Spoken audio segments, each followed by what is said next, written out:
Good afternoon. I'm Dan Rice in Chopper 2, and you were looking down in Harlem on West 135th Street in front of the 32nd Precinct House. And you can see a long line of police vehicles that just made their way from the Westchester County Police Academy building up in Valhalla. These police vehicles represent agencies outside of New York City to the northern suburbs, Westchester County, Dutchess County, the state police, MTA, and several other local agencies. They have made a caravan, a procession down the New York State Thruway on the Major Deegan Expressway and here to the 32nd Precinct House. That was where Officer Jason Rivera was stationed. That is the officer that was killed Friday night in that response to a domestic dispute on 135th Street. And this procession here is to show their respects, pay their respects to the officer and the members of the 32nd Precinct House. They are bringing down food, flowers, cards, and just paying their respects to what happened to the folks here at the 32 Precinct House. And you can see members of the NYPD on the street there watching as they come by.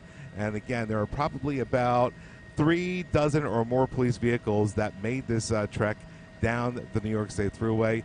And as they go by the Precinct House, we can tell you that several of the police fraternal organizations, the PBA, they are making a donation as well to a fund that was set up for Officer Rivera's family, in addition to what they are bringing to the folks here at the 32nd Precinct House. But we'll bring you back with the camera here a little bit. You can see an endless line of cars at this point that are making their way from 135th Street. They came off the 145th Street Bridge, made their way onto 135th, went past Harlem Hospital. You'll see that come into your video in a little bit there. Of course, that's where both Officer Rivera and his partner were taken, as well as the other officer involved in that 911 call that happened on Friday night that they responded to.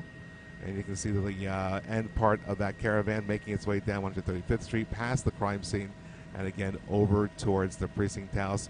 All this started at about 12:45 this afternoon. That's when they left the police academy, and you can see all these different police vehicles slowly making their way in front of the 32nd Precinct House. And you can see as they've come to a stop there, you see the NYPD moving their vans into place as well. And again, all of this as a show of support to their fellow officers here in the NYPD and at the 32nd Precinct in particular. So they'll go and they'll make their way around the block and conclude this procession that started back in Westchester County. Reporting live in Chopper 2, Dan Rice, CBSN, New York.